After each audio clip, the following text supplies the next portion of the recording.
aia mănânc o sarmală să mă răcoresc și pe mine și aia e. Păi uite bă, tată, cum arată. Aoleu, trăite ar Dumnezeu. Uite, sarmala mea.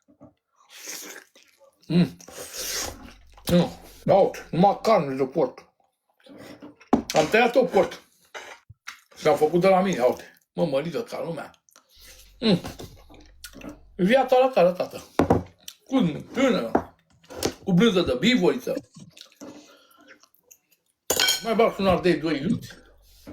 Păi dacă mă duc la restaurant și comand. Aș trăiește traiul la valoare, vă spun eu. Pe bunii vă spun. Cel mai...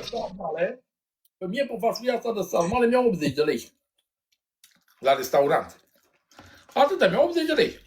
Dacă mă duc la restaurant. Întâi și mai ieftin. Depinde la ce restaurant. La noi la Vaslui, la restaurant, o porție de sarmale cu mămăliguță e 45 de lei. Păi da, da. Îți pune 2-3 sarmale de alea mici, că face cât una mea. Înțelegi? Și sarmalele tăi zici că-s genunchi de cal, așa sarmale ai făcut. Păi tu din două, cât le mănânci pe toate și în farfurie sau? Nu cred că le duci pe toate, le domini pe toate? Încă mai bag o porție dacă mă enervez. Băi, nu te enerva, ia o zălăi cât mănâncă. Păi tu bagi multe, dar el și muncește, el nu stă degeaba.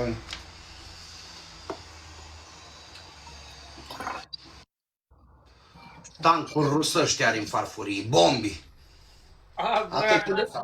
Salut!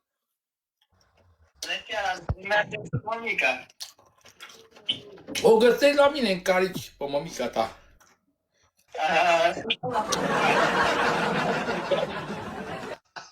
Pe mămica ta.